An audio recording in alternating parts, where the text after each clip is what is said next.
action let's go 저 건물을 찾으러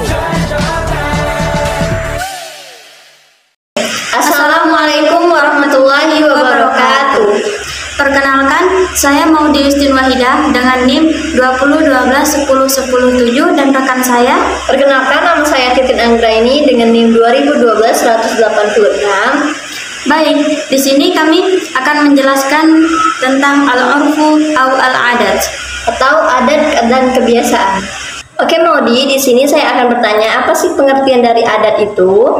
Nah, pengertian dari adat itu adalah al-urfu lughatul ma'rifati summa ista'ala bima'na syai'i al-ma'luf fil mustahsanu allazi tatalaqahu al-uqulu as-salimatu bil qabuli.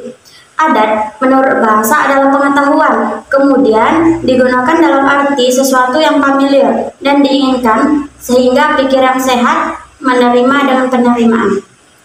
Nah, sedangkan adat menurut istilah wal urfu fi istilahin al-usuliyina ma'aitaduhu jumhurun nasi min qawlin aw fi'lin aw tarkin wa ta'arufihi an-nasu yatakarraru husuluhu wa ya'iduna fi'lahu marratan ba'da ukhra. Dan adat istiadat menurut istilah adalah apa yang biasa dilakukan oleh sebagian besar orang, baik diucapkan, dilakukan, atau dihilangkan, serta terbiasa dan akrab dengannya.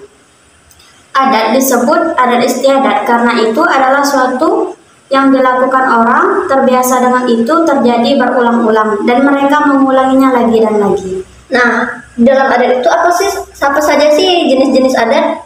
Nah, di dalam adat itu ada dua jenis. Yang pertama, adat yang benar. Adat yang benar adalah yang diketahui dan tidak dilanggar oleh masyarakat. Ia merupakan pedoman hukum dan tidak menjadikan hal yang haram dan tidak membatalkan suatu kewajiban, seperti orang mengenal akan istisna dan contoh-contoh sebelumnya. Yang kedua, ada adat yang rusak. Adapun kerusakan hukum adat ialah sudah biasa di kalangan masyarakat, tetapi bertentangan dengan syariat karena memperbolehkan yang haram atau sebaliknya, seperti dekatnya seseorang dengan banyak keburukan, riba, khamar, dan lain sebagainya. Maudy, nah di dalam adat itu adakah hukumnya? Ada. Adat yang benar atau yang sahih itu bagi mujtahid harus memperhitungkannya terlebih dahulu, sebagaimana seorang hakim atau qadhi memperhitungkan sebuah keputusan sudah menjadi kebutuhannya dan penting atau tidak, maka selama tidak bertentangan dengan syariat yang diperbolehkan, jika bertentangan diperhitungkan kembali. Nah, kalau adat yang rusak atau yang mungkar tidak mengikuti syariat, tidak mengamalkannya, tidak mendasarkan hukum syariat padanya, tidak wajib melakukannya karena bertentangan dengan umat Nabi Muhammad SAW. Nah, Tim, apa aja sih macam-macam urf itu? Nah, macam-macam urf itu dibagi menjadi dua. Yang pertama, urf dari segi sifatnya, dan yang kedua, urf dari segi diterima atau tidak diterimanya. Nah, dari segi sifatnya itu, urf itu bagi menjadi dua. Yang pertama, urf qauli dan urf amali. Nah, urf qauli itu ialah urf yang berupa perkataan, seperti perkataan walad, menurut bahasa berarti anak. Termasuk di dalamnya anak laki-laki dan anak perempuan. Tetapi dalam percakapan sehari-hari biasa diartikan dengan anak laki-laki saja. Wahmun menurut bahasa berarti daging, termasuk di dalamnya segala macam daging seperti daging binatang, daging binatang darat, dan ikan. Tetapi dalam percakapan sehari-hari hanya berarti binatang saja, tidak termasuk di dalamnya daging binatang atau ikan. Nah, untuk urf amali ialah urf yang berupa perbuatan seperti jual beli dalam masyarakat tanpa menggunakan syahadat atau syihad, akad jual beli. Padahal menurut syara, syihad jual beli itu merupakan salah satu rukun jual beli. Tetapi karena telah menjadi kebiasaan dalam masyarakat melakukan juga beli tanpa syihad atau jual beli dan tidak terjadi hal-hal yang tidak diinginkan, maka syara membolehkannya.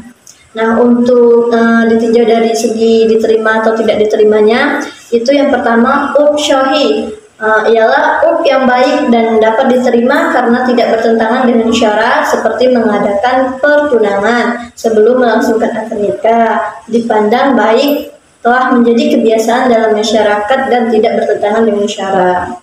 Dan yang kedua yaitu urf asyid, ialah urf yang tidak baik dan tidak dapat diterima karena bertentangan dengan syarat, seperti kebiasaan mengadakan sesajian untuk sebuah patung atau di suatu tempat yang dipandang keramat. Nah, hal ini itu tidak dapat diterima karena bertentangan dengan ajaran tauhid yang diajarkan agama Islam. Nah, selanjutnya apa sih dasar hukum urf dan syarat urf itu? Nah, untuk dasar hukum itu, para ulama sepakat bahwa urf syar'i dapat dijadikan dasar hujah selama tidak bertentangan dengan syarat. Ulama Malikiyah terkenal dengan pertanyaan mereka bahwa amal ulama Madinah dapat dijadikan hujah. Demikian pula, ulama Hanafiyah menyatakan bahwa pendapat ulama Kufah dapat dijadikan dasar hujah. Imam Syafi'i terkenal dengan daul dan qadim dan qaul jadidnya. Nah, untuk syarat urf itu kondisi khususnya itu ada istiadat yang benar menjadi dalil dan dalil hukumnya menurut mayoritas kaum fundamentalis. Nah, dan mereka menetapkan syarat-syaratnya. Untuk yang pertama yaitu adatnya harus konsisten, harus diamalkan secara terus-menerus dalam semua peristiwa dan tidak berbeda dengan salah satu peristiwa atau harus diamalkan terus-menerus dalam sebagian besar peristiwa.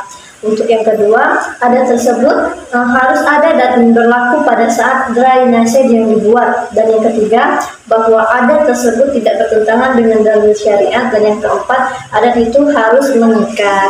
Nah, itulah untuk dasar hukum dan syarat-syarat urf. Baik, hanya itu saja penjelasan tentang materi al-urfu au adat atau kebiasaan dari kami. Semoga penjelasan kami dapat diterima atau dipahami oleh kalian semua atau yang penonton. Kami akhiri. Wassalamualaikum warahmatullahi wabarakatuh. Sampai jumpa. 트레저와 함께 달려 Ready for action, let's go 트러블 물을 찾으러